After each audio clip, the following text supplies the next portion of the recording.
Hello everyone, my self धीरज महतो। आप सभी का हमारा यूट्यूब चैनल में स्वागत है। जैसा कि मैंने पिछले लेक्चर में रेसिस्टेंस के बारे में बताया, आज हम लोग जानते हैं रेसिस्टेंस को अफेक्ट कौन कौन से फैक्टर करते हैं। फैक्टर अफेक्टिंग रेसिस्टेंस, ठीक है।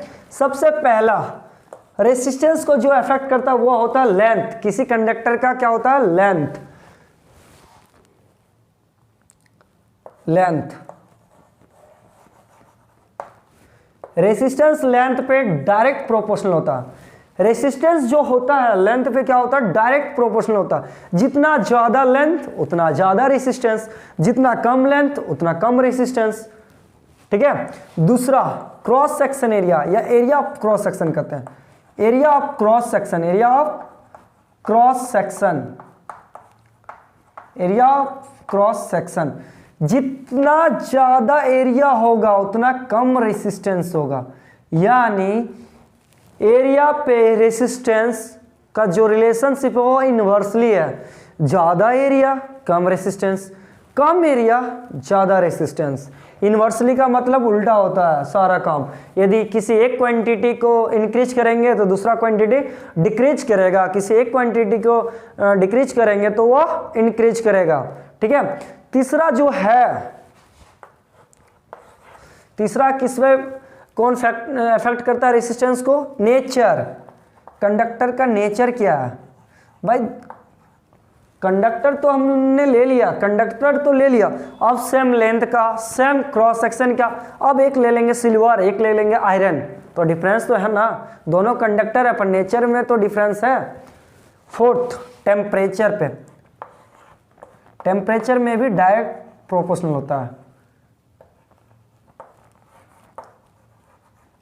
ओके, बारी बारी से दोबारा समझ लेते हैं। रेसिस्टेंस जो होता है लेंथ पे डायरेक्ट प्रोपोर्शनल होता है। जितना ज्यादा लेंथ होगा उतना ज्यादा रेसिस्टेंस होगा, जितना कम लेंथ होगा उतना कम रेसिस्टेंस होगा। एरिया ऑफ क्रॉस सेक्शन का, जो कंडक्टर है, कंडक्टर का क्रॉस सेक्शन का आने का मतलब, जैसे ये कंडक्टर ले रहे हैं वायर, तो वायर का जब आगे से हम लोग को फेस दिखाई देगा ना, सर्कुलर लूप दिखाई देगा, तो ये रहा क्रॉस सेक्शन। इसका क्रॉस सेक्शन कितना है? क्लियर। नेचर पे बताएं कि कंडक्टर यदि ले रहे हैं तो कंडक्टर का नेचर कैसा होगा, प्रॉपर्टी दोनों का अलग है तो नेचर दोनों का अलग होगा। टेम्परेचर में, टेम्परेचर भी डिपेंड करता है। जितना ज़्यादा टेम्परेचर होगा रेसिस्टेंस उतना ही ज़्यादा होगा, जितना कम टेम्परेचर होगा उतना कम रेसिस्टेंस होगा। क्लियर है। अब ये सबसे एक फैक्टर हम लोग और समझेंगे। इसके बाद जो टर्म रहेगा रेसिस्टिविटी, इसी पे डिपेंडेंट है। रेसिस्टिविटी कहाँ से आया और रेसिस्टेंस और रेसिस्टिविटी का क्या रिलेशन है, ये हम लोग समझते हैं। क्लियर। अब इसको तो मिटाना पड़ेगा।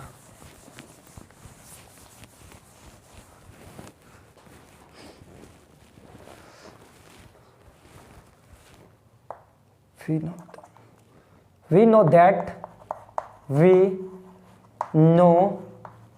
that हम लोग अभी क्या समझे? दो चीज याद रखना। रेसिस्टेंस लेंथ पे डायरेक्ट प्रोपोर्शनल होता है और एरिया पे इनवर्सली होता है। रेसिस्टेंस जो है और लेंथ के साथ क्या प्रोपोर्शनल है? डायरेक्ट प्रोपोर्शनल है। क्लियर है। सेकंड क्या मिला था हमें? एरिया के साथ इनवर्सली रिलेशन था। इक्वेशन 1 एंड इक्वेशन 2 दोनों को कंबाइनिंग कर देंगे, combining both.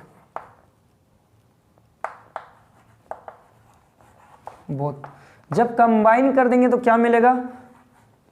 This equal to this by this. Okay, जब हम लोग प्रोपोर्शनल का साइन हटाते हैं तो क्या लगाते हैं? एक इक्वलिटी से जब दिखाते हैं तो एक एक्स्ट्रा क्वांटिटी आता है जिसको हम लोग यहाँ रो कहेंगे। रो क्या है? कांस्टेंट है। रो क्या, इसको क्या कहेंगे हम लोग? रो। वेर रो क्या है हमारा? कांस्टेंट। रो क्या है? कांस्टेंट है, जिसको हम लोग क्या कहते हैं? रेसिस्टिविटी। इसी को हम लोग क्या कहेंगे? रेसिस्टिविटी। क्या कहेंगे? रेसिस्टिविटी। क्लियर है। इसको रेसिस्टिविटी कहेंगे। Rho is the resistivity of the conductor. Clear. अब यहां से रो को अलग करता हूं मैं। रो एरिया डिवाइड में है, लेफ्ट साइड आ जाएगा तो मल्टीप्लाई में। रेसिस्टेंस के साथ मल्टीप्लाई, और लेंथ मल्टीप्लाई में राइट लेफ्ट साइड आएगा तो डिवाइड में, ये रहा। मतलब यदि लेंथ ज़्यादा होगा तुम्हारा, जाहिर सी बात है रेसिस्टेंस ज़्यादा होगा, रेसिस्टेंस ज़्यादा होगा तो रेसिस्टिविटी भी ज़्यादा होगा। अब इस दोनों का क्या रिलेशन है, जब एरिया 1 मीटर हो जाएगा, जब क्रॉस सेक्शन 1 मीटर होगा, जब एरिया क्रॉस सेक्शन जो होगा 1 मीटर स्क्वायर और लेंथ भी जब 1 मीटर होगा, तो क्या होगा, रेसिस्टिविटी और रेसिस्टेंस न्यूमेरिकली इक्वल हो जाएगा। कब, जब area of cross section 1 metre square and length is 1 metre of a conductor. किसी कंडक्टर का यदि area of cross section 1 metre है, मीटर स्क्वायर है, और लेंथ हमारा 1 मीटर है, तो रेसिस्टिविटी जो होगा कंडक्टर का वो रेसिस्टेंस के इक्वल हो जाएगा। यदि रेसिस्टेंस 20 ओम है तो रेसिस्टिविटी भी 20 ओम हो जाएगा, 5 ओम है तो वह भी 5 ओम हो जाएगा। कौन, रेसिस्टिविटी। ये टर्म क्लियर है, रेसिस्टेंस एंड रेसिस्टिविटी। रेसिस्टिविटी कब इक्वल होगा, न्यूमेरिकली कब इक्वल होगा, जब area cross section 1 metre square होगा and length 1 metre of a conductor, किसी कंडक्टर का। क्लियर है।